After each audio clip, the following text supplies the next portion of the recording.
questão de pesticidas, tem alguns estudos, eu acho que na China, mostrando que uma regulação maior reduziu também as taxas.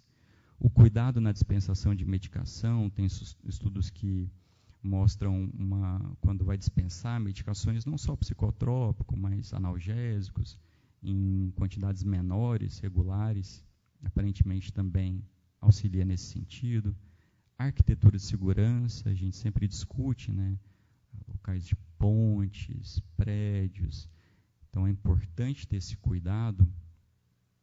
Treinamento de médicos é muito importante. Como eu comentei, 80% das pessoas que tiveram óbito por suicídio tiveram contato com algum médico no ano anterior. Mais de 70% delas nos 3 meses anteriores. Então, é muito importante o treinamento médico para identificar os sinais de alerta, para tratar um transtorno psiquiátrico, se for o caso, e para avaliar aquele paciente que chegou na emergência, que o familiar levou com alguma ideação suicida. E a mídia é uma outra questão muito importante. Então, a mídia ela pode ser, e ela é uma força muito positiva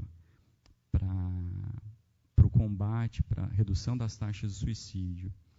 Então, aqui em Recife, em Pernambuco, a gente tem jornalistas muito importantes que trabalham de uma forma muito séria e, sem dúvida, ajudam nessa prevenção. Mas chama atenção também alguns estudos que mostram que, caso esse relato da mídia, de, por exemplo, especialmente quando ocorre um óbito por suicídio de uma pessoa muito célebre, de uma pessoa muito popular, quando esse óbito é relatado de uma forma muito glamorizada, ou com detalhes, por exemplo, dos métodos, aparentemente isso é um risco para a população. Especialmente para aquela população mais vulnerável. Foi publicado muito recentemente um estudo bem importante de um grupo de pesquisa da Universidade Federal do Rio Grande do Sul. Foi publicado no Jornal Americano de Psiquiatria da Infância e Adolescência, que é o principal na área, mostrando que aqueles jovens que tiveram acesso a um seriado específico, em que a apresentação do histórico de tentativa e suicídio de uma personagem foi feita de uma forma muito detalhada, e é possível que houvesse uma glamorização daquele óbito, daquela situação específica. Aqueles jovens que apresentavam sintomas de depressão e ideação suicida, após assistir a série, eles tiveram um aumento significativo da ideação suicida em relação àqueles jovens que assistiram à série, mas não tinham sintomas depressivos ou histórico de ideação suicida. O que eu quero comentar é que a mídia ela pode ser, dependendo da maneira que aquele óbito é relatado, é descrito, especialmente de risco aquela informação, para uma população mais vulnerável. Então, é importante uma orientação à mídia, às pessoas que produzem conteúdo artístico, nesse sentido. Eles precisam saber que o que apresentam, o que mostram, não é isento de risco. Ninguém está falando sobre censurar ou regular qualquer tipo de conteúdo, mas tem que saber. A maneira que apresenta pode ser de risco, principalmente para uma população mais vulnerável. Nesse sentido, voltando aqui, me adiantei um pouco, em relação ao combate ao estigma, a Associação Brasileira de Psiquiatria é muito combativa nesse sentido. Tem uma série de projetos, como a doutora Kátia comentou, apesar de setembro ser um mês de concentração desses esforços e da gente tentar chamar a atenção da sociedade ainda mais para esse problema muito grave, O trabalho nosso é diário, né? Todos os dias do ano, e a Associação Brasileira de Psiquiatria, ela tem um papel muito incisivo nessa questão do combate ao preconceito. Em relação à mídia, a Associação Brasileira de Psiquiatria e o Conselho Federal de Medicina, eles têm uma cartilha dirigida para profissionais da imprensa, com orientações de como a melhor maneira, a maneira mais segura de lidar com informações nesse sentido. É importante, muito importante, falar sobre suicídio. E a campanha Setembro Amarelo, uma campanha nacional, desde 2014, a Associação Brasileira de Psiquiatria e o Conselho Federal de Medicina trouxeram para o Brasil, deixa muito claro, é importante falar, mas a forma da gente falar tem que ser muito responsável. E com essa preocupação, a ABP produziu, vários profissionais, junto ao CFM, uma cartilha para orientar os profissionais de imprensa nesse sentido. Estou querendo citar alguns exemplos, porque há fatores de risco, mas há organizações que estão trabalhando no sentido de auxiliar para mudar essa realidade. Do ponto de vista individual, lembra que a gente comentou dos fatores de risco individuais, os principais são transtornos psiquiátricos. Eu apenas trouxe aqui alguns exemplos de medicações cujos estudos mostraram que aquelas pessoas que tiveram acesso após uma avaliação médica, após recomendação médica, apresentavam uma menor taxa de tentativas e de suicídio comparado àquelas que não tiveram acesso ao tratamento. Isso diz respeito também ao fator de risco da falta de acesso ao tratamento. Quando você promove, você oferece tratamento para a comunidade, para a sociedade, você está contribuindo para a redução das taxas, porque você está ajudando a reduzir um mediador muito importante, que é o transtorno psiquiátrico. Aqui eu citei algumas terapias cognitivas, psicoterapias, por exemplo, a psicoterapia cognitivo-comportamental, ela também pode ajudar muitos pacientes com transtorno psiquiátrico a reduzir os sintomas daquele transtorno e, por consequência, também ajudar a reduzir a ideação suicida. Terapia dialética comportamental, lembra que eu comentei sobre traços de impulsividade, que são fatores mediadores individuais, que são importantes também no risco para o comportamento suicida. Essa terapia parece ser muito efetiva para o tratamento do controle dos impulsos. Psicoeducação para os pais, educar sobre os sinais de alerta, como a gente comentou. Ainda sobre, por exemplo, educar sobre os sinais de alerta, a gente comentou vários deles. Novamente, o papel da Associação Brasileira de Psiquiatria, com a campanha Setembro Amarelo. Nesse site tem uma série de documentos com download gratuito, com informações para a mídia, sobre os sinais de alerta. Então, informações muito importantes para a gente poder disseminar todo esse conhecimento na população. Segmento pós-emergência, eu vou comentar agora alguns estudos mais recentes nesse sentido. Como a gente havia discutido, há uma série de fatores de risco. Tentativa de suicídio prévia é um dos principais junto aos transtornos psiquiátricos. Nesse estudo, com mais de 4.700 participantes, aquele indivíduo que apresentou uma tentativa de suicídio, ele tinha um risco 3 vezes maior de apresentar uma nova tentativa no ano seguinte, comparado àquelas pessoas sem tentativa prévia. E esse risco era independente de episódio de depressão atual, por exemplo. Então, parece que a tentativa prévia é um risco independente para o comportamento suicida. Esse outro estudo mostrou que de cada 10 pessoas que tentaram suicídio, 2 apresentavam nova tentativa num período de 5 anos.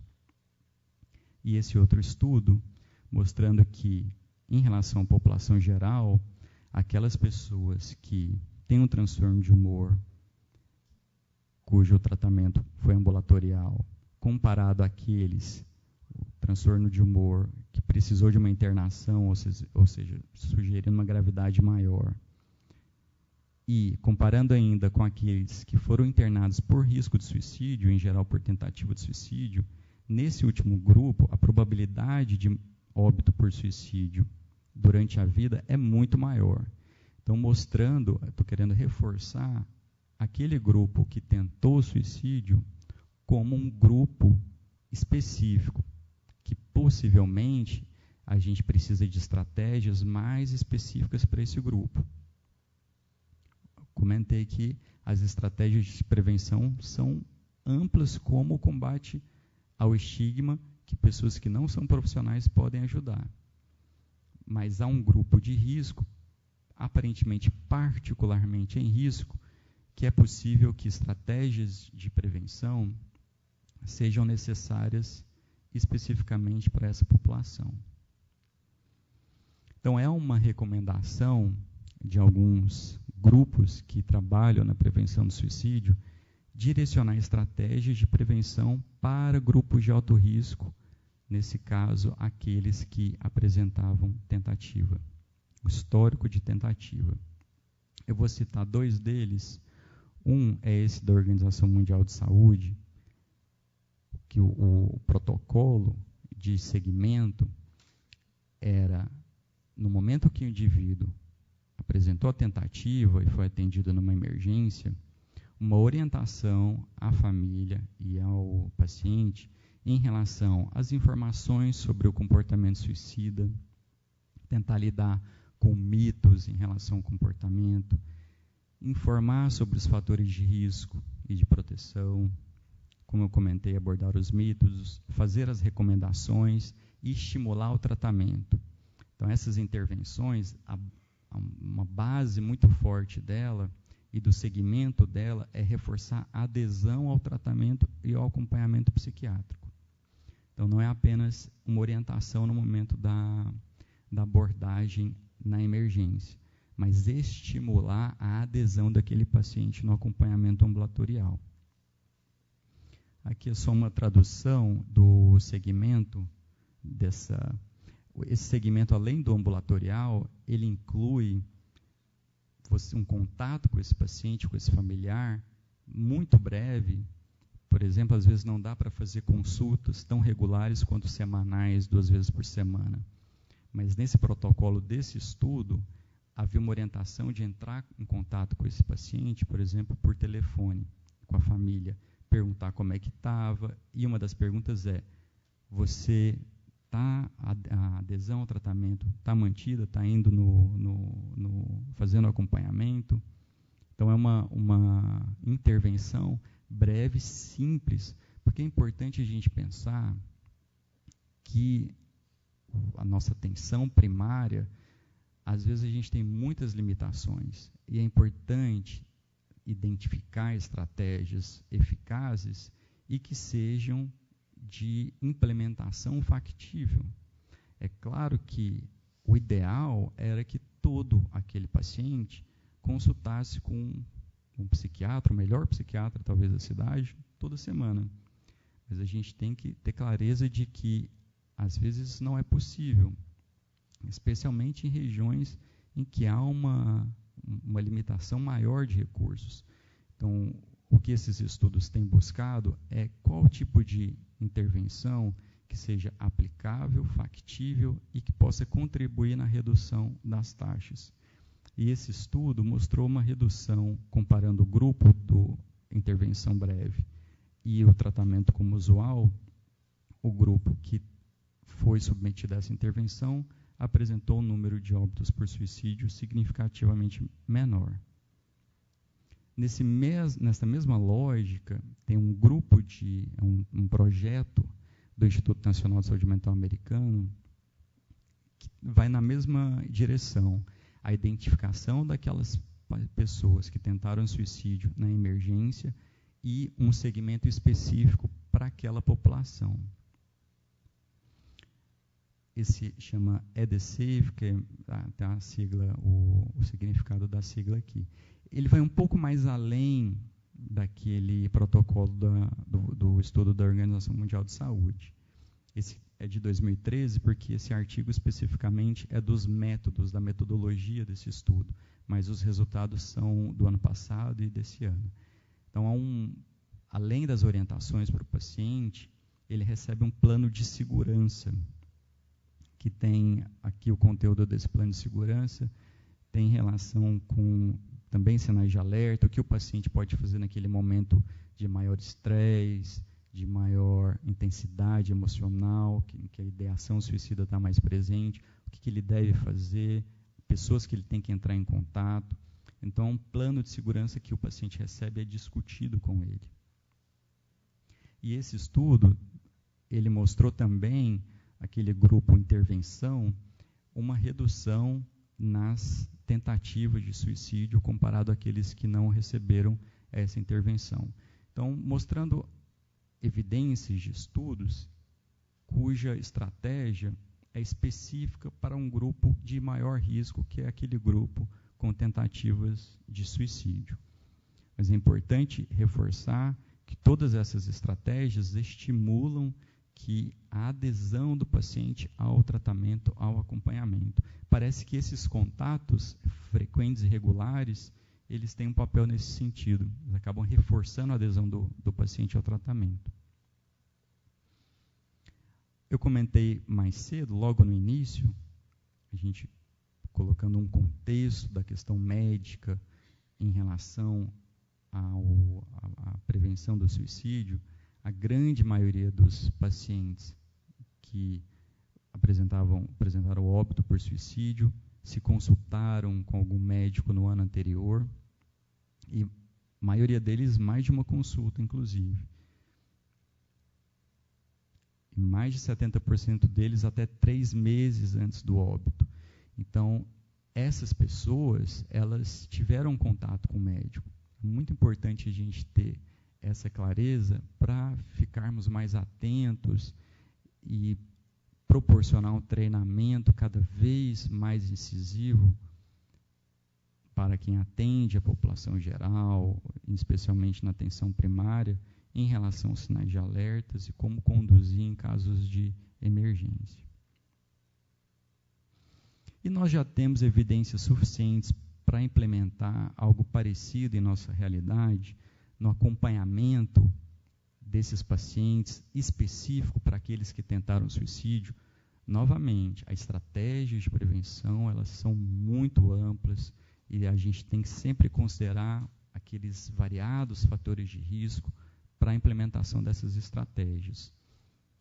A ideação suicida, um paciente que manifesta um pensamento de morte, ele está numa emergência, tem que ser avaliado por um médico que vai orientar na melhor conduta. Mas em relação às estratégias daquele grupo maior de risco, aqueles estudos que eu apresentei, já tem evidências, por exemplo, se eu quiser implementar algo no sentido acompanhamento frequente, regular, mais próximo, desde o momento que o paciente é atendido na emergência, até o acompanhamento mais próximo dele na nossa realidade, se sim, como fazer. Eu entrei em contato com o pessoal que foi responsável por esse estudo da Organização Mundial de Saúde, comentei sobre os outros estudos que são financiados pelo Instituto de Saúde Mental Americano, e a orientação deles foi que sim, que as evidências eram suficientes para a gente tentar implementar na nossa realidade. Então, aqui apresentar brevemente o grupo de trabalho do Plano Estadual de Prevenção do Suicídio de Santa Catarina.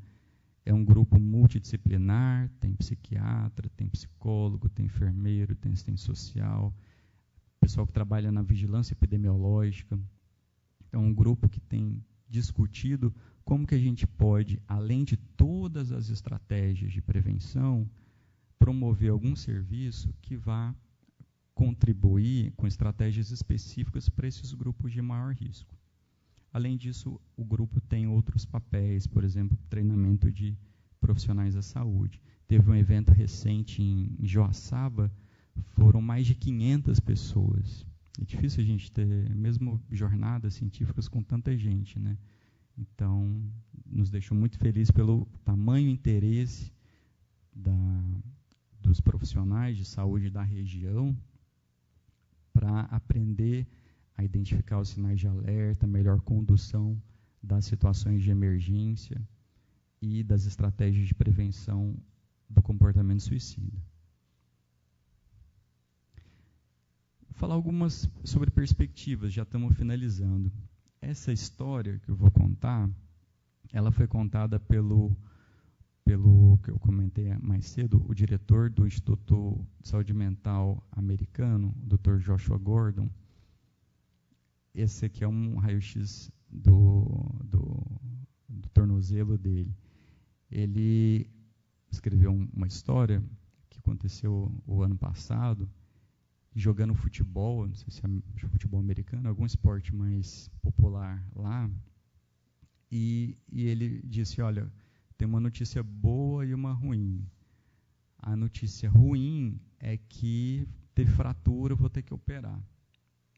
E a notícia boa é que na emergência perguntaram se eu tinha um risco de suicídio. Mas olha que interessante.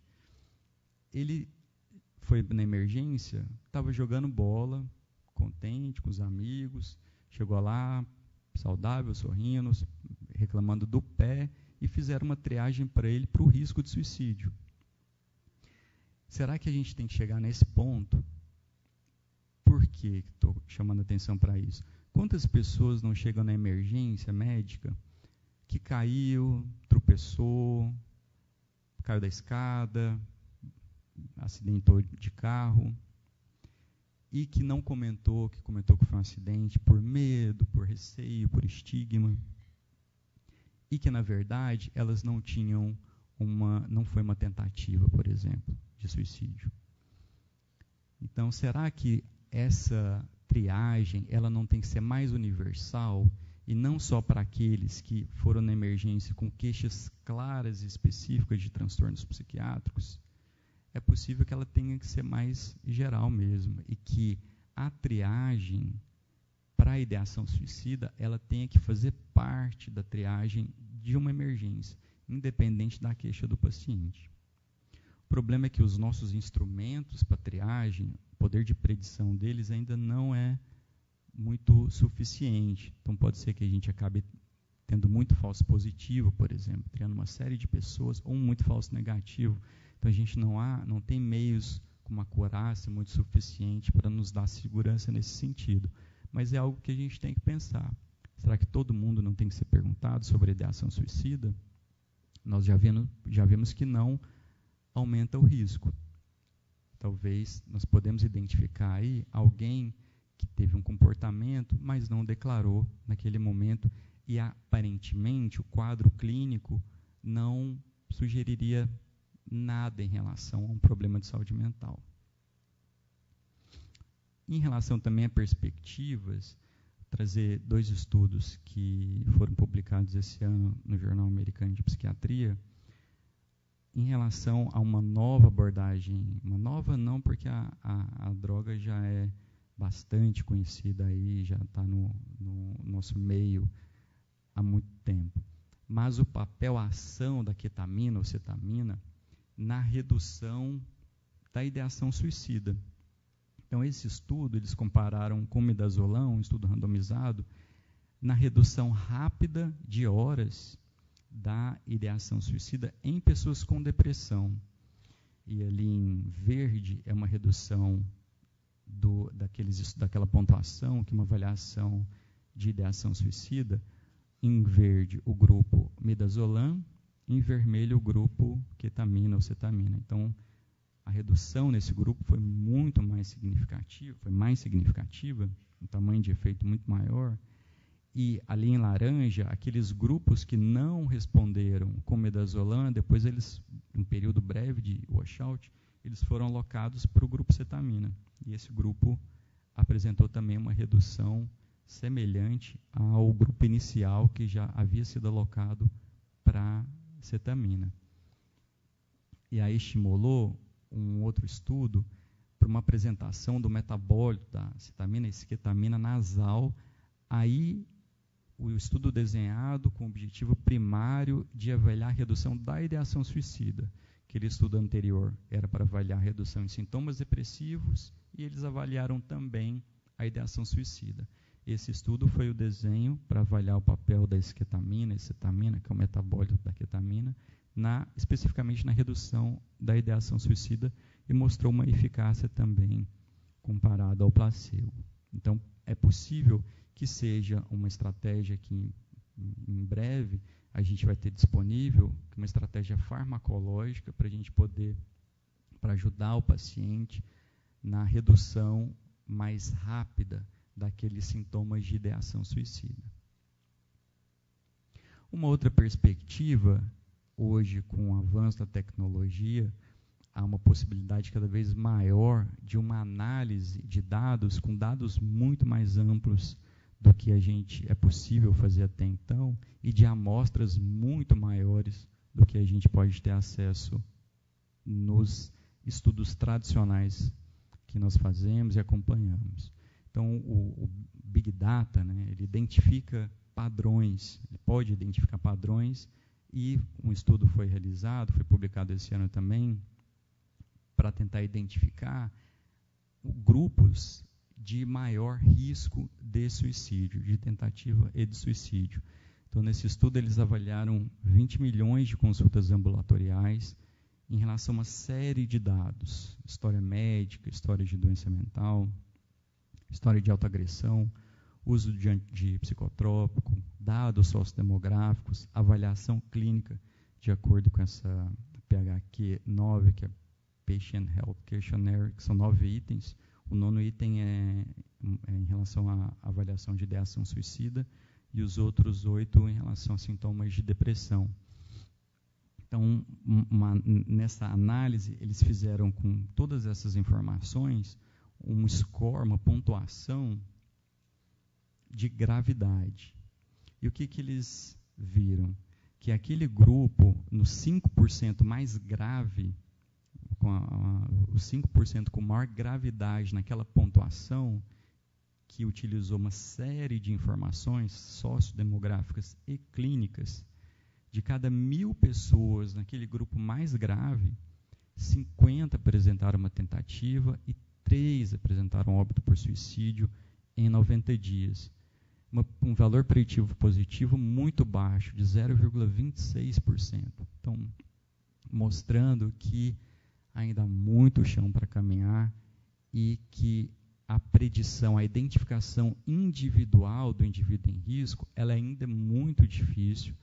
É possível que tenha que, além desse Big Data, outras informações com auxílio das neurociências, com avanço maior no entendimento do funcionamento cerebral, que juntas pode nos dar modelos preditivos maiores para identificar indivíduos em risco. Por enquanto, ainda é muito mais baixo. Isso reforça o que eu comentei. A prevenção tem que ser ampla e é possível que estabelecer estratégias específicas para grupos de maior risco. Uma outra perspectiva, que ainda também está no campo da perspectiva, hoje nós temos um adendo no nosso organismo, que é uma tecnologia, né? O celular, ele é um anexo hoje do nosso organismo. A gente toca no celular muito mais do que em qualquer outro objeto durante o nosso dia. E cada vez a tecnologia está maior também nesses equipamentos. Então, tem sensores de vibração, de movimento, de identificação facial, que pode identificar qualquer tipo de alteração, por exemplo, na nossa expressão facial, em vibração, mesmo que mínima, do nosso corpo, na nossa prosódia, na nossa velocidade de fala, nos termos que a gente usa. Então, nós temos aí um anexo que coleta informações das mais diversas em tempo real. Claro que há uma série de questões de privacidade ainda, mas há grupos que estão estudando na identificação de fenótipos digitais. Será que você estabelecendo um padrão de comportamento do indivíduo e essas dicas, esses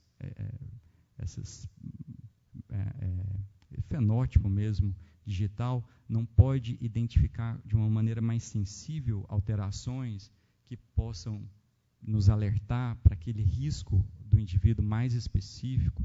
Então, também é uma perspectiva, imagino que não vai ser uma ou outra coisa, mas vai ser um conjunto de dados com tecnologia, com neurociência, com dados mais amplos de amostras muito maiores do que a gente utiliza hoje, que vai nos auxiliar na predição mais individual de risco, e isso reflete muito a complexidade que é uma tentativa de suicídio e a mortalidade por suicídio. É um fenômeno extremamente complexo.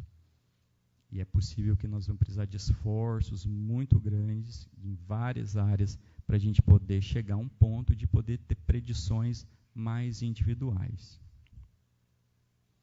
Finalizando, tem fatores de risco, mas tem muitos fatores de proteção também, e que a gente pode estimular no nosso dia a dia. Relação familiar, uma boa relação familiar, amistosa, como eu comentei, estimular a integração social. Escolaridade, para esses grupos com melhor escolaridade, pode ser um fator de proteção. Atividade física, o esporte, ele pode prevenir depressão. Isso é uma meta-análise desse ano, também no Jornal Americano de Psiquiatria, mostrando que níveis maiores de atividade física, aqueles grupos com níveis maiores, eles têm uma incidência de depressão menor com aquelas pessoas que tinham níveis menores de atividade física. Então, a atividade física previne mesmo transtornos psiquiátricos. Maior acesso ao serviço de saúde, estimular isso no nosso dia a dia. Muitos de nós podemos um dia trabalhar ou trabalhamos como gestores em hospitais, na atenção primária. Então, estimular o acesso ao serviço de saúde mental é um fator de proteção à comunidade. Parece que regiões com melhor segurança, menos violência também é um fator de proteção. Ensinar o jovem, a criança, a lidar com estressores, na resolução de problemas, isso previne o uso de, por exemplo, de álcool ou outras drogas, que são fatores de risco para o comportamento suicida. Religiosidade, espiritualidade, independente da religião, mas também mostra como um fator protetor, e a gente deve respeitar e estimular essas questões. Para finalizar, eu trouxe duas gravuras, uma do Van Gogh e uma do Pablo Picasso, só para reforçar algo que eu comentei desde o início. Os principais fatores de risco: transtorno psiquiátrico, tentativa prévia. Van Gogh, ele morreu por suicídio. Ele aparentemente apresentava um transtorno bipolar, tinha tentativas prévias de suicídio. Para chamar a atenção desses dois aspectos principais no estudo dos fatores de risco para o suicídio. E nesse Caça-Remas, ele era um amigo da juventude do Pablo Picasso e também tinha um histórico de tentativa prévia, depressão, abuso de álcool, e também o óbito foi por suicídio.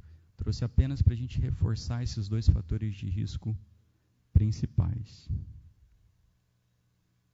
Uma mensagem final: o suicídio é uma causa de óbito evitável.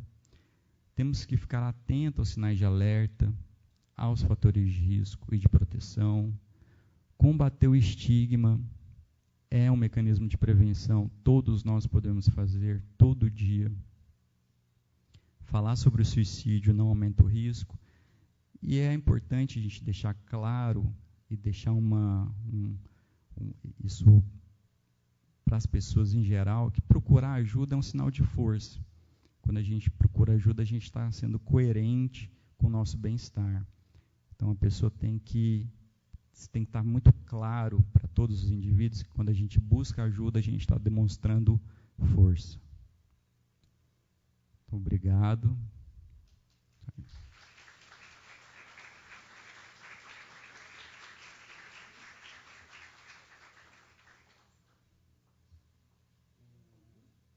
Quer que passa? Uhum.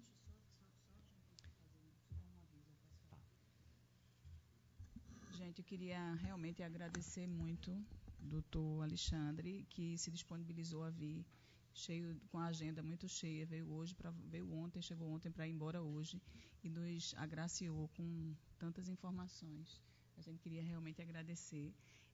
Só um aviso para vocês, a gente tinha colocado no horário um intervalo de almoço, que a intenção era que a gente tivesse um intervalo maior. Só que, como a gente atrasou agora o início, e os 2 palestrantes da tarde precisam voltar e estar no aeroporto muito cedo, porque o voo deles sai cedo, a gente vai agradecer ao CIMEP a cortesia de um lanche reforçado que a gente vai ter já já, na hora do intervalo, e vamos propor que a gente fique direto aqui, certo? Em seguida, agora nós vamos passar um documentário curto e depois fazer alguns comentários, uma discussão, não só sobre a aula, mas sobre o documentário, e aí a gente para o lanche e segue no período da tarde com a doutora Alexandrina, certo? Aproveitando, né, que a gratidão tem que fazer parte da nossa vida, então, além de agradecer aos palestrantes, agradecer a doutora Kátia e a doutora Milena, da Sociedade Pernambucana de Psiquiatria, que foram as grandes idealizadoras desse evento e viabilizaram, inclusive, pela amizade com os palestrantes, que a gente conseguisse organizar. Agradecer ao Hospital Português, que disponibilizou sem custo ao Conselho esse auditório, e ao Sindicato dos Médicos, que, como eu já falei, vai nos agraciar também com um lanche agora. Espero que reforçado, para que a gente consiga continuar aqui. Então, vamos seguir com... a gente não consegue, segundo o pessoal daqui do Hospital Português, a gente não consegue, infelizmente, esquentar, porque o ar-condicionado é central, aí a gente não consegue, infelizmente. Mas a gente vai deixar ali aquela porta aberta, quem sabe melhora um pouco. Eu acho que ele já fez, já baixaram o vídeo. Não é esse aí que você quer?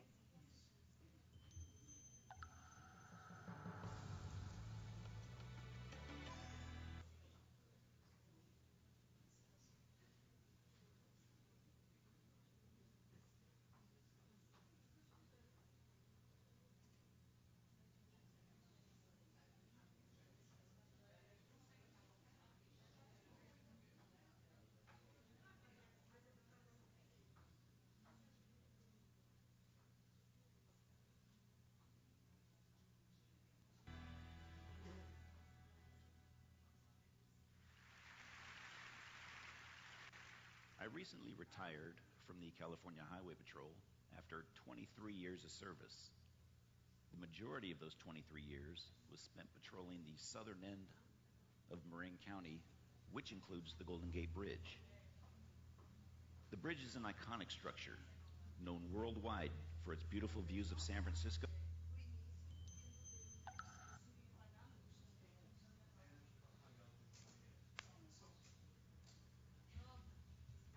Só dar uma breve introdução antes do vídeo, sobre um profissional que trabalhou durante muitos anos na ponte Golden Gate, que é um dos locais em que era muito comum as pessoas tentarem suicídio, e aí ele conta sobre a experiência dele em todos esses anos trabalhando com situações muito graves, assim.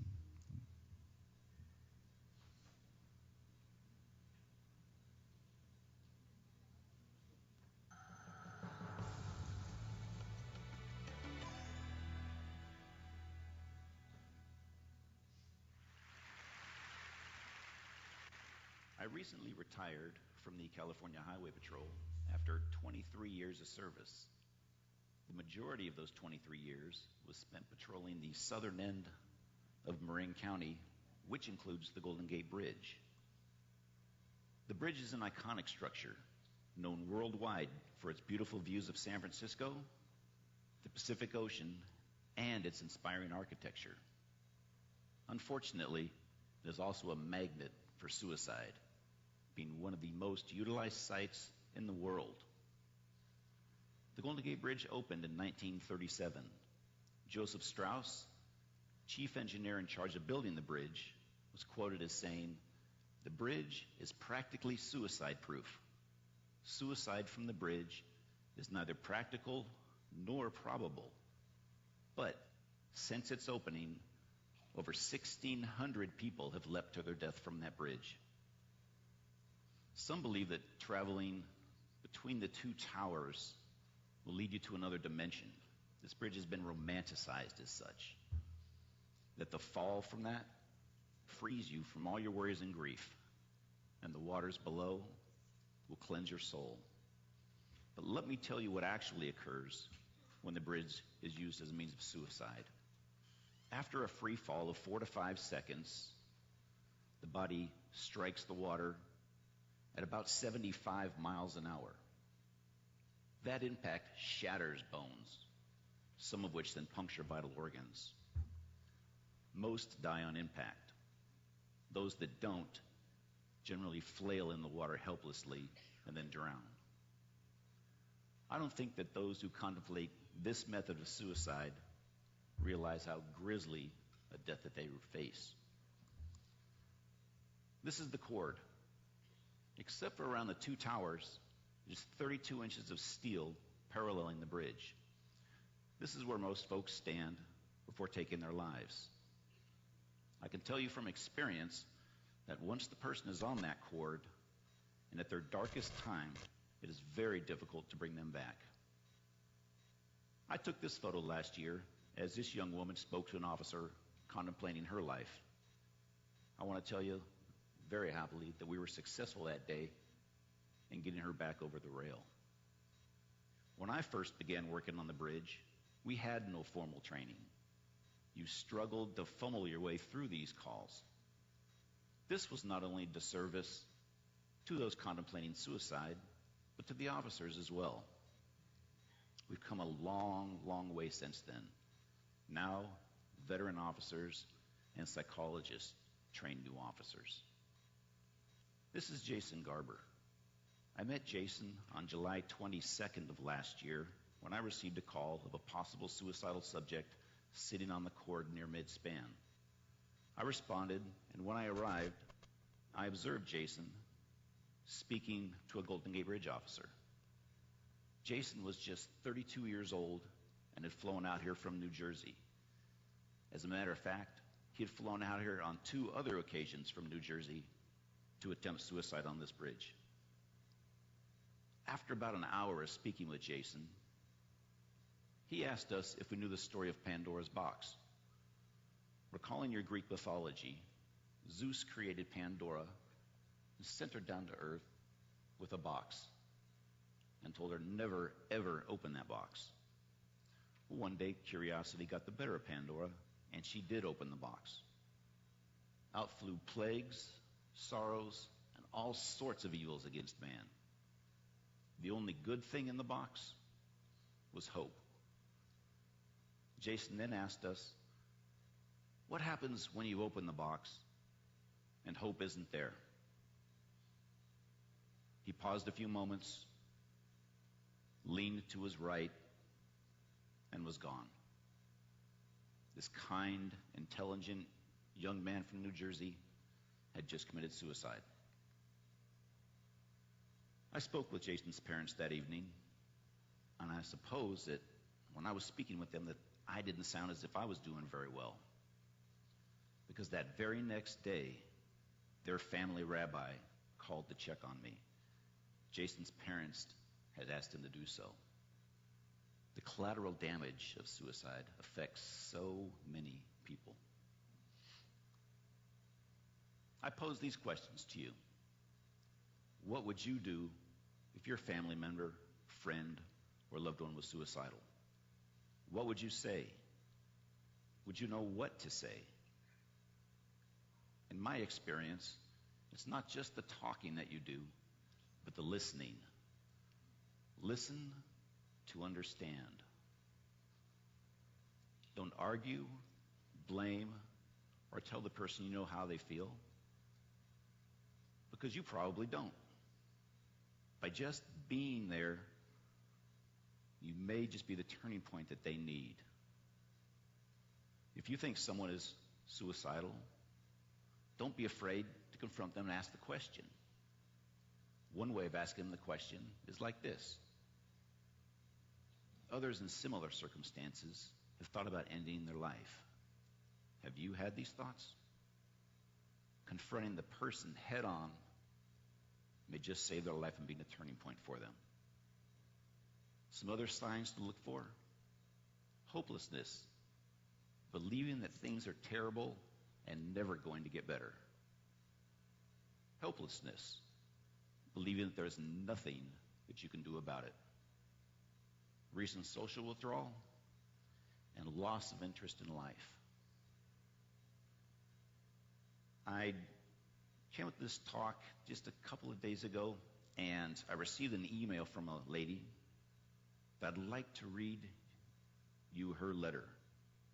She lost her son on January 19th of this year. And she wrote me this email just a couple of days ago.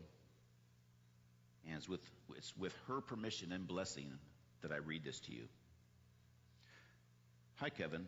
I imagine you're at the TED conference. That must be quite the experience to be there. I'm thinking I should go walk the bridge this weekend. Just wanted to drop you a note. Hope you get the word out to many people, and they go home talking about it to their friends who tell their friends, etc. I'm still pretty numb, but noticing more moments of really realizing Mike isn't coming home. Mike was driving from Petaluma to San Francisco to watch the 49er game with his father on January 19th. He never made it there. I called Petaluma police and reported him missing that evening. The next morning, 2 officers came to my home and reported that Mike's car was down at the bridge. A witness had observed him jumping off the bridge at 1:58 p.m. the previous day. Thanks so much for standing up for those who may be only temporarily too weak to stand for themselves. Who hasn't been low before without suffering from a true mental illness? It shouldn't be so easy to end it. My prayers are with you for your fight. The GGB, Golden Gate Bridge, is supposed to be a passage across our beautiful bay, not a graveyard. Good luck this week, Vicky. I can't imagine the courage it takes for her to go down to that bridge and walk the path that her son took that day. And also the courage just to carry on.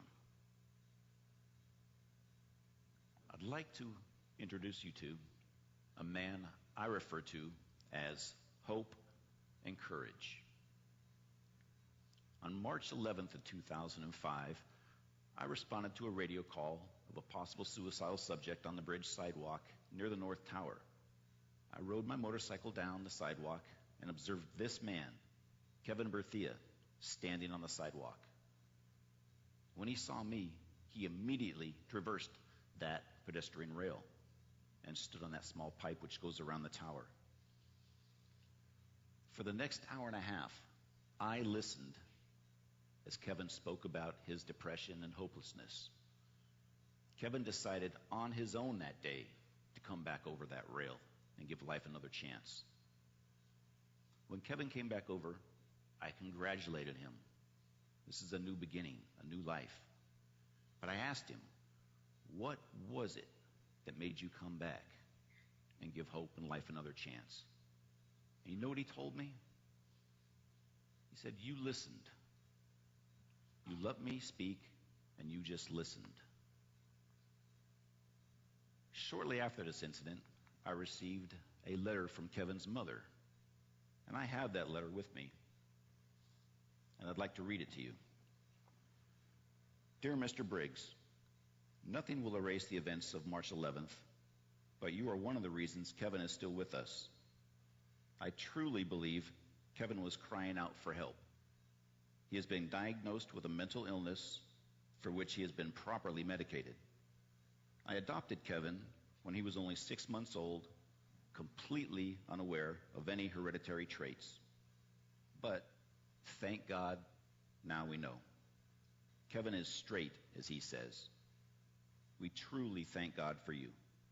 Sincerely indebted to you, Narvella Berthia. And on the bottom, she writes, P.S. When I visited San Francisco General Hospital that evening, you were listed as the patient. Boy, did I have to straighten that one out. Today, Kevin is a loving father and contributing member of society. He speaks openly about the events that day and his depression in the hopes that his story will inspire others. Suicide is not just something I've encountered on the job. It's personal. My grandfather committed suicide by poisoning. That act, although ending his own pain, robbed me from ever getting to know him.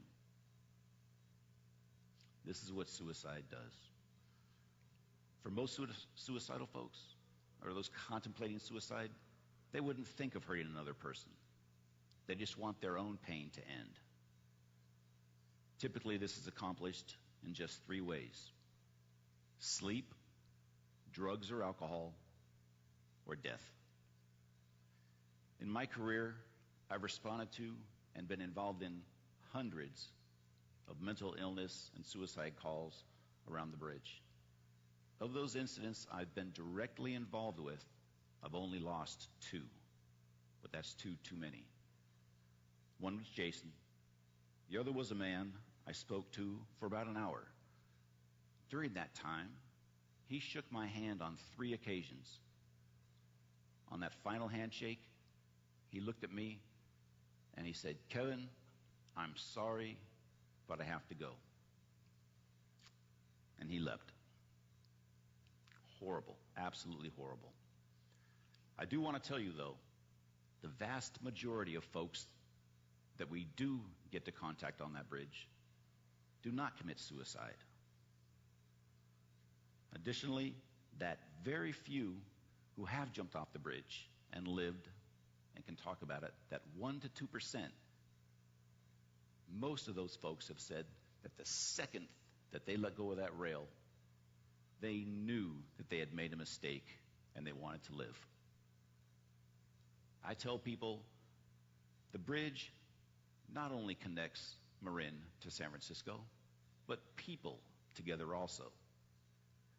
That connection or bridge that we make is something that each and every one of us should strive to do. Suicide is preventable. There is help. There is hope. Thank you very much.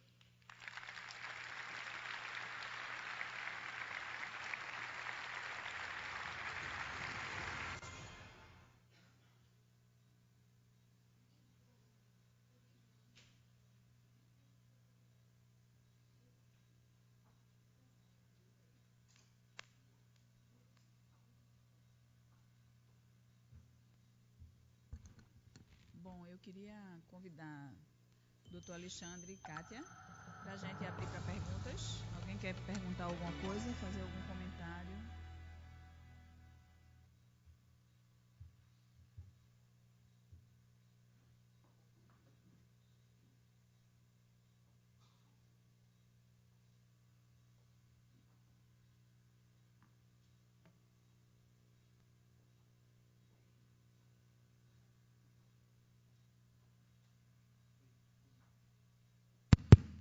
Oui. Oui.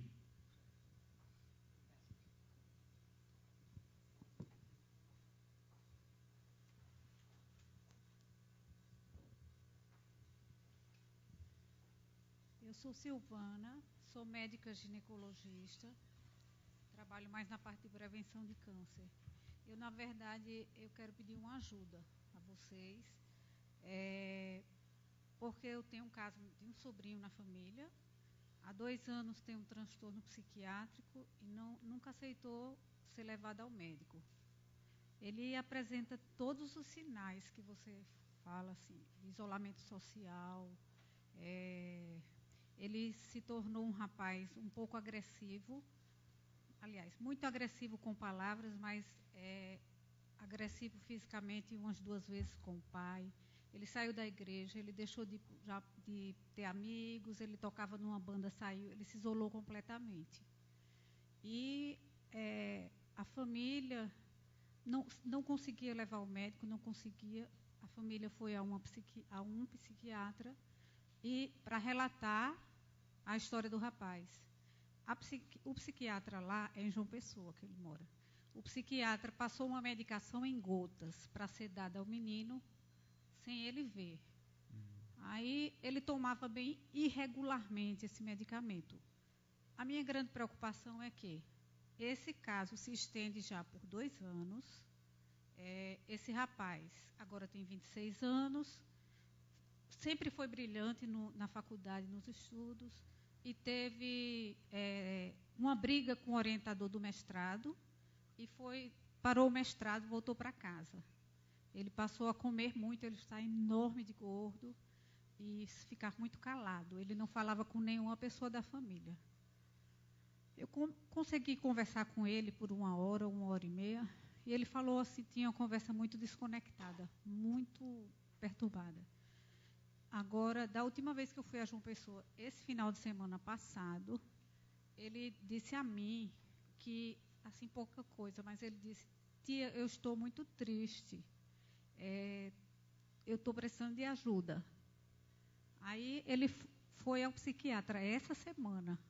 O médico passou remédio, mas minha irmã e meu cunhado levaram ele ao psiquiatra. O médico passou o remédio, mas ele não toma, ele não aceita. Aí, assim, há 2 anos que eu vivo assim com muita angústia. Eu participei do primeiro fórum, porque eu vejo a hora o suicídio na família, o suicídio do meu sobrinho. Aí, assim, o que é que eu posso fazer? Porque eu vou para lá, eu sou médica, eu não sou psiquiatra, mas, assim, eu vejo que comigo ele tem alguma ligação, porque ele fala.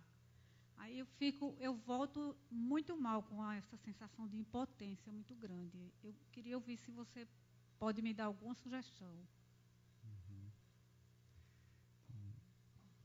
Obrigado, Silvana, por compartilhar também uma situação tão difícil, né?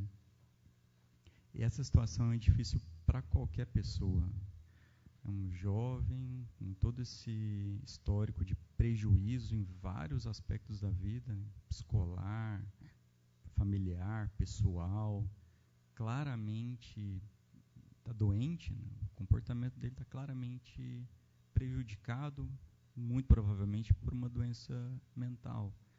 Como você comentou, o pensamento, às vezes, você citou desconexo, né? Então, o pensamento está com sintomas, o comportamento sintomático, o humor, como ele comentou, está triste. Então, é uma situação, Silvana, que a gente vê, não é incomum, e que é difícil para você, é difícil para mim, é difícil para todos. Então, acho que essa é a primeira coisa a dizer que eu compartilho de que é muito difícil. Às vezes, a pessoa, ela tem alguém que ela tem uma confiança maior. Pela sua descrição, um grande problema na psiquiatria é a falta de adesão ao tratamento, né?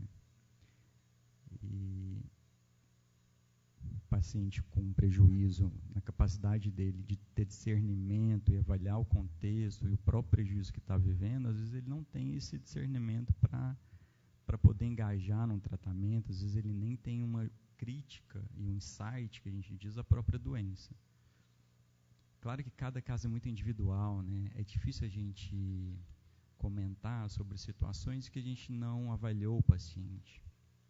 Então, não posso comentar especificamente sobre o teu sobrinho, mas vou colocar em termos gerais.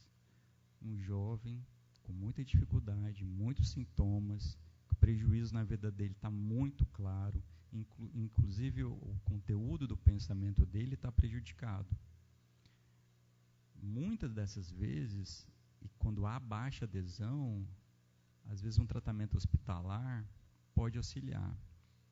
Não estou dizendo uma situação específica, estou colocando de forma muito geral, né? Como eu disse, a gente tem que ver o paciente, tem que avaliar o paciente, tem que ver o contexto da família. Então, bem em termos gerais, às vezes quando inicia um processo terapêutico e há uma melhora inicial, pode facilitar uma adesão a partir de então. Então, nesse momento, mais sintomas, inicialmente, às vezes essa adesão ambulatorial é mais difícil, pelo que eu vejo. Não estou dizendo que ele deveria internar, mas em situações em que o comprometimento da pessoa, o risco que aqueles sintomas pode trazer para ela, é um fato a se considerar, e talvez pode ser o início de um tratamento que pode ter uma adesão depois. Novamente, assim, não em termos específicos, falando bem geral. Trabalhei muito tempo no hospital psiquiátrico, eu fiquei 10 anos na enfermaria, muitos anos no plantão, então era uma situação que a gente vivia muito. E, às vezes, a família tinha um receio enorme de internar o paciente, sabe? Bastante. Mas aí como é que vai depois? Ele vai ficar, se voltar contra a gente? E olha, o tempo que eu passei, eu vi a maioria das situações era o oposto, assim, do paciente ter uma adesão. Às vezes tem que ter a gente iniciava uma medicação que a gente tinha um controle maior. Por exemplo, tem tratamentos hoje de depósito que não exigem um uso diário, por exemplo, da medicação. Cada caso é um caso, mas eu via muito do paciente não ter essa repercussão negativa que o familiar achava que teria, caso até uma internação involuntária. Porque para proteger, né, a doença mental, ela compromete o nosso órgão mais vital, né, o que comanda todo o nosso processo de pensamento, de comportamento, de execução. Se aquilo está prejudicado, dificilmente a pessoa vai ter condições de ela mesma ter um insight para aquilo. Não, eu tenho que tratar, eu tenho que fazer. Às vezes acontece de um tratamento, mesmo que involuntário, pode trazer algum benefício, especialmente quando a gente pensa em proteger o paciente. Mas, claro, que não são orientações específicas, né? Falando de exemplos que eu lembrei, assim, bem gerais. Mas é difícil para você e é difícil para todos, assim. E eu espero que as coisas encaminhem bem para ele, para a tua família. Se quiser a gente conversar depois, a gente fica à vontade também. Não sei se alguém gostaria também de fazer algum outro comentário. Tá ligado? Tá. Doutor Pai, meu nome é Malu, eu sou jornalista da área de saúde. E eu assisti o último ABP TV com o senhor e fiz até uma pergunta, doutor AG fez. Obrigada. E aí eu perguntei aos doutores, e foi o senhor que me respondeu sobre como é que é essa estratégia depois de uma tentativa de suicídio. E eu anotei aqui algumas coisas que o senhor falou aí de um segmento pós-emergência, mas para mim ainda não fica claro. Eu sou voluntária do CVV e nas nossas ligações o que se percebe é uma solidão muito grande que a nossa sociedade está vivendo, né? As pessoas elas estão sós, apesar de estarem rodeadas de gente, e isso assim da classe A, B, C, D, I, E, F, G, até todas as classes que tiverem. Eu queria saber que tipo de psicoeducação vocês falam, assim, em termos práticos, como são essas estratégias na sociedade. E eu também faço aqui um adendo não só em relação a pais e pessoas que vivem ao redor dessas pessoas, mas também os profissionais de saúde. Eu percebo que muitos pacientes, eles se sentem abandonados pelos seus profissionais, sabe? Tanto psiquiatra como psicólogo. Existe aí uma sensação de que as pessoas, elas não estão sendo realmente acolhidas. Então, na sua visão, na sua opinião, quais são essas ações práticas de psicoeducação que a gente pode promover aí na sociedade, depois de uma tentativa de suicídio? Obrigado, Malu. Se eu tivesse fugido da pergunta lá, me pegou aqui, né? Obrigado, né, parabéns pelo teu voluntariado, no sentido de ajudar as pessoas. A tua fala e vendo o vídeo, eu lembrei de algo que eu acho que pode ajudar, encaixa um pouco no seu comentário. A ideação suicida e a maioria das pessoas que tentaram suicídio, apesar de ela ter um risco maior do que aquelas pessoas que não tentaram, a grande maioria delas não vão tentar novamente. Então, aquele momento ele é chave, porque a gente pode, com a intervenção, protegendo o indivíduo de não fazer algo mudando tão grave e levar a óbito, a gente pode ter salvado realmente aquele indivíduo, porque a grande maioria não vai tentar de novo. Então, aquele momento ele é muito importante. E uma característica do pensamento, da ideação suicida, da ideia, é a sua ambivalência.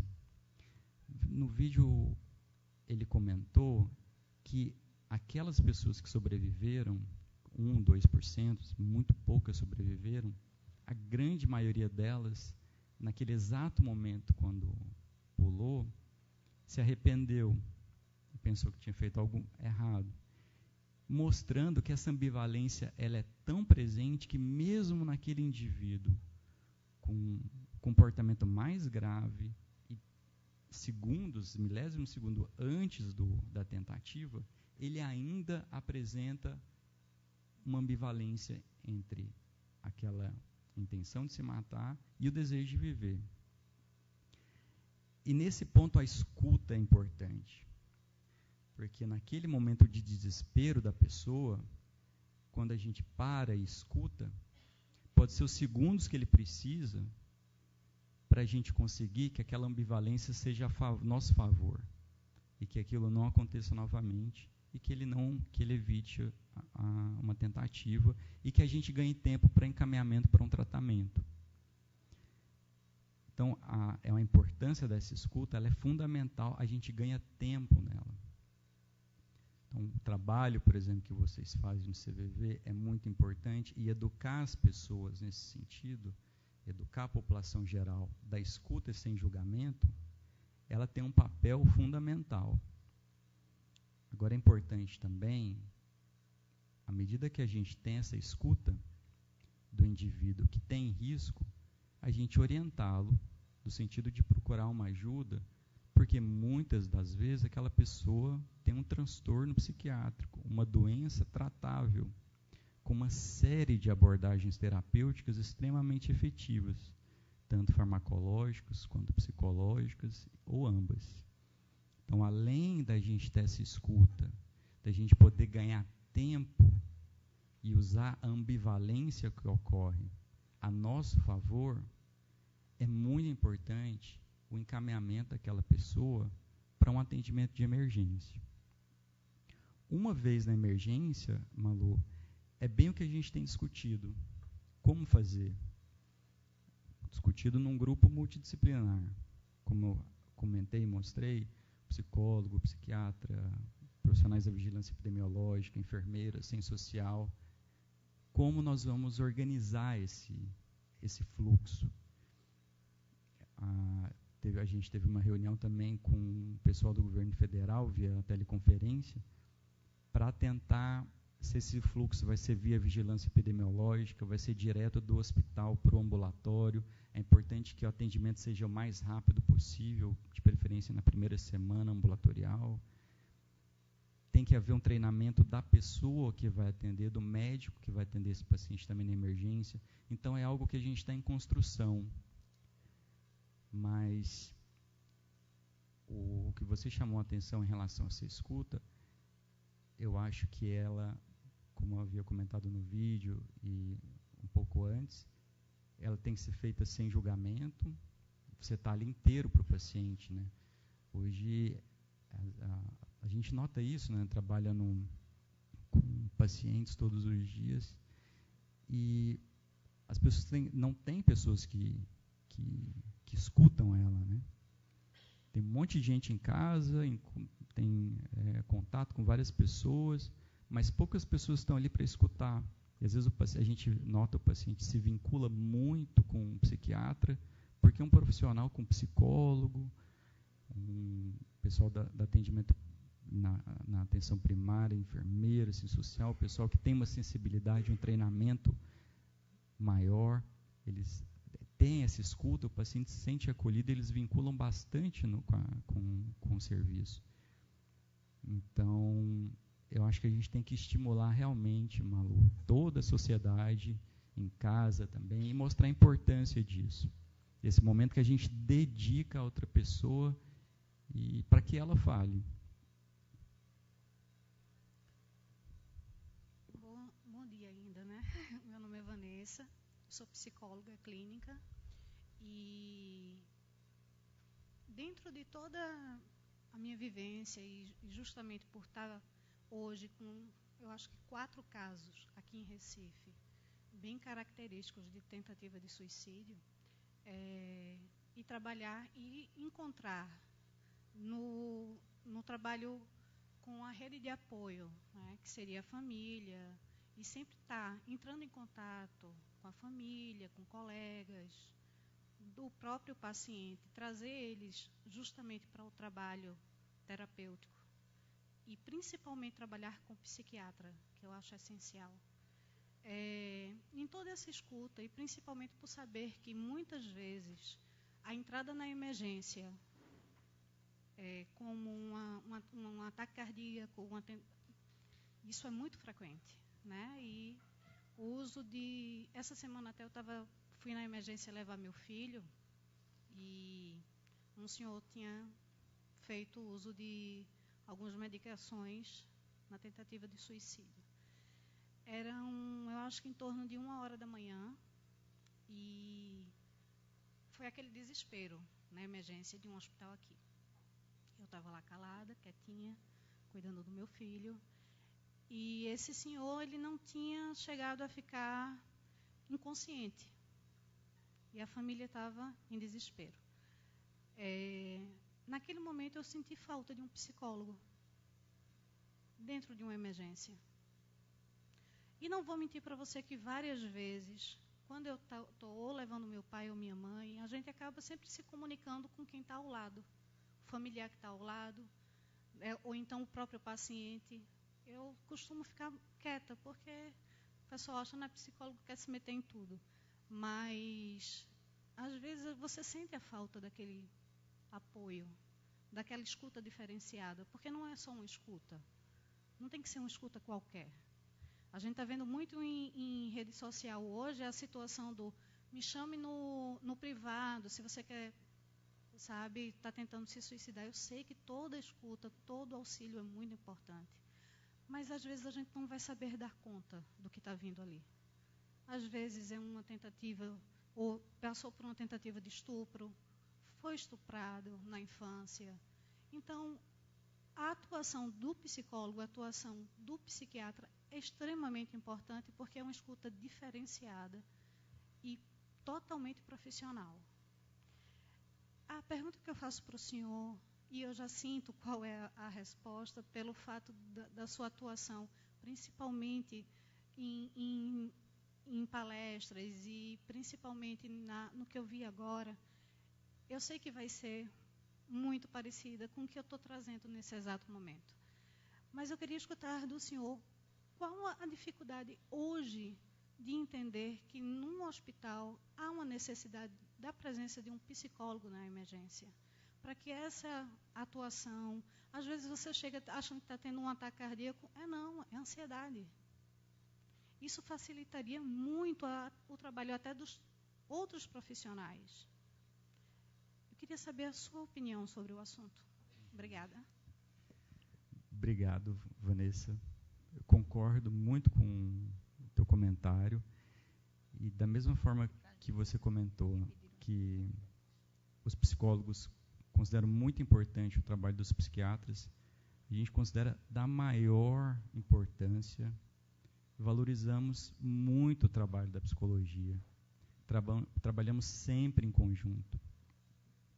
todo psiquiatra que está atento e preocupado com a saúde do seu paciente, da sua família, em geral, faz um trabalho integrado com a psicologia. Então, o trabalho de vocês é de fundamental importância. E você chamou atenção para um aspecto bem importante. A gente pode estimular a sociedade em relação à escuta sem julgamento.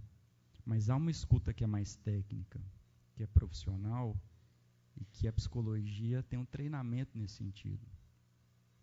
Eu concordo e eu acho que a psicologia tem que estar presente em todo ambiente que se preocupa com a saúde do indivíduo como um todo, em especial com a saúde mental, na emergência, psicologia hospitalar. O que eu acho, em relação a essa a minha opinião pessoal, tem a ver muito com o estigma e o preconceito em relação à doença mental.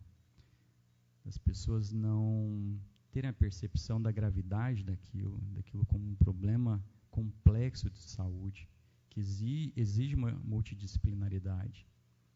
Então, essa falta de investimento para deixar mais multidisciplinar o trabalho, também na psiquiatria tem muito. Eu vou contar uma história que aconteceu em algum local, não vou dizer onde. A gente discutiu com o hospital para ter psiquiatra na emergência e ter leitos específicos ali para atendimento da psiquiatria na emergência. E a resposta da diretora, não estou dizendo que foi em Santa Catarina, é uma história. Ela disse assim, ele ou ela, mas a gente vai colocar paciente psiquiátrico, a gente acabou de reformar a nossa emergência. E de uma pessoa que era uma gestora de saúde. Então, e chega a ser tão grave que nem não chega à consciência dela o absurdo que comentou. Então, acho que é um trabalho, Vanessa, que a gente está lutando há bastante tempo, a psicologia, a psiquiatria, a Associação Brasileira de Psiquiatria, as associações que se preocupam com a saúde mental do paciente no combate ao estigma. Eu sou otimista, eu acho que tem diminuído, eu acho que está mais diferenciado, tem melhorado, mas ainda falta muito para caminhar. Então, a minha percepção é que a falta de investimento em saúde mental em geral e a valorização de profissionais como você, na base disso, tem o estigma e o preconceito em relação aos pacientes e às profissões que trabalham na área da saúde mental. Gente, a gente vai abrir para mais 2 perguntas aqui e ali que já pediram, e aí a gente dá uma paradinha para o lanche, que o lanche já está lá fora, e a gente tenta voltar o mais rápido possível para dar continuidade, tá bom? Meu nome é Verônica Cisneiros, eu sou médica de família, comunidade. É um depoimento e uma pergunta. Aqui em Recife, a gente tem um trabalho muito importante na medicina de família e comunidade, com os centros de atenção psicossocial e os núcleos de apoio à saúde da família, em que faz esse segmento do paciente, que a visão é integral. Então, esses pacientes que passam pelo Luiz Pernambucano, que vão ao CAPS, também vão aos médicos de família, e a gente tem um vínculo importante com esses pacientes, inclusive em atendimento conjunto. Médico de família e psiquiatra, médico de família, psiquiatra e psicólogo, enfim. E na tua experiência, a medicina de família tem sido parceiro importante na prevenção ao suicídio? A medicina de família é fundamental. Eles estão inseridos na comunidade. Verônica, né? Obrigado, Verônica. Parabéns pelo seu trabalho, é da maior importância. É um grupo que está inserido diretamente com a comunidade, em contato com a família, às vezes muito a busca ativa na própria casa do indivíduo. Então, aqueles com pobre adesão têm a possibilidade de um contato mais próximo, mais ativo. Eu acho que é fundamental o trabalho da medicina da família, de toda a atenção primária à saúde, na prevenção do suicídio. A gente tem que estar em conjunto, trabalhando junto. Sistema de matriciamento, naqueles que não, um psiquiatra colaborar em situações específicas, na orientação de algum outro caso. Então, é um trabalho conjunto e auxiliar e aprender junto em relação as estratégias de prevenção, identificar os sinais de alerta, como conduzir. Então, a gente tem que aprender junto, trabalhar junto, e a medicina da família é da maior importância para a prevenção do suicídio. Eu não tenho a menor dúvida em relação a isso.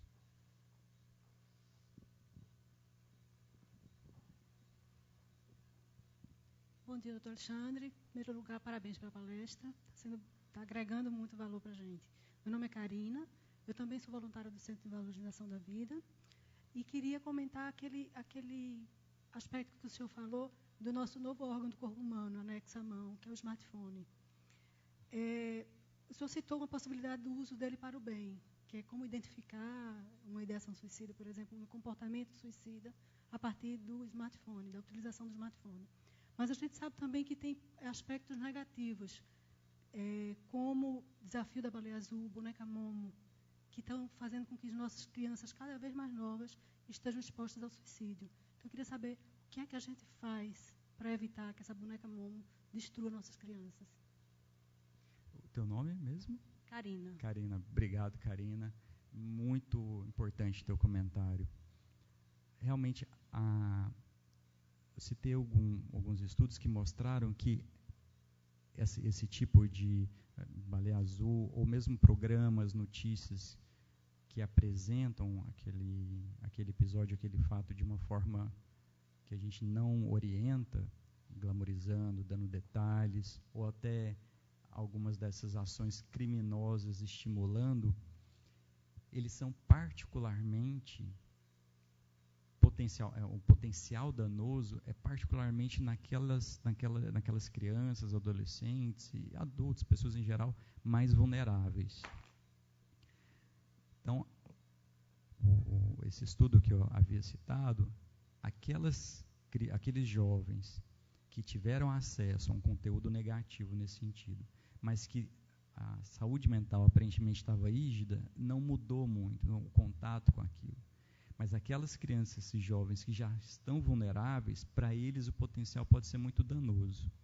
Então é um crime, tem que denunciar, essas pessoas são criminosas, e a gente tem que ficar atento ainda mais para aquele jovem que já está em tratamento, já apresenta alteração de comportamento, ele pode ser mais susceptível a essas questões. Tem periodicamente uma avaliação no Reino Unido, eles fazem a cada 7 anos com jovens, adolescentes, e avaliam sintomas depressivos, história de autoagressão, autolesão, sintomas de ansiedade. E nos últimos 7 anos, o último foi em 2006, antes de 2009, entre 2009 e 2006, teve um aumento muito grande de sintomas depressivos, ansiosos e autolesão nos jovens, mais do que o padrão anterior. Então, vinha meio constante, e nos últimos 7 anos parece que teve um aumento muito grande. E outros estudos mostram um aumento do comportamento de autoagressão, das taxas de suicídio em jovens, especialmente em meninas. E houve uma discussão, o que está acontecendo? Por que esse aumento? Claro, a gente não pode estabelecer relações de causa e efeito, ainda mais em estudos que são, a gente chama mais ecológicos, assim, a gente vê um padrão mais do grupo populacional e não de pessoas individualmente. Mas coincide com a popularização, por exemplo, de redes sociais, que aumenta de forma exponencial atitudes agressivas, a questão do bullying, por exemplo. A gente nota, às vezes, eu vejo pessoas falando, mas na minha época o bullying era regra. Mas, há anos atrás, para a gente sofrer um bullying, a gente tinha que primeiro sair de casa. Segundo, ter contato com outras pessoas. E às vezes aquilo acontecia 1 ou 2. E hoje, isso se multiplicou de forma exponencial. O jovem em casa, ele pode receber milhões de agressão nos primeiros minutos do dia, sem sair de casa. Então, é um fenômeno que a gente tem que estar atento e usar em benefício, mas cuidar com os potenciais negativos, mas a gente ainda precisa entender muito o que está acontecendo. Mas, em relação especificamente a esses atos criminosos, aparentemente eles são mais prejudiciais, potencialmente danosos naqueles mais vulneráveis. Então a gente tem que ficar bem atento nesses sinais de alerta e cuidar do jovem que apresenta alterações de comportamento que podem ali sugerir um transtorno psiquiátrico.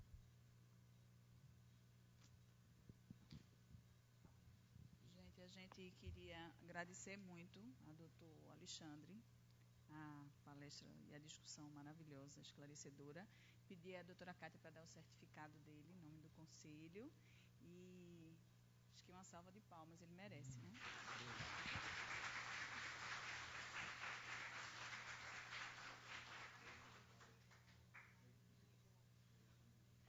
Gente, meia hora de intervalo. O nosso lanche já está lá fora. Por favor, eu queria pedir que ninguém saísse, porque aí a gente dá continuidade em seguida.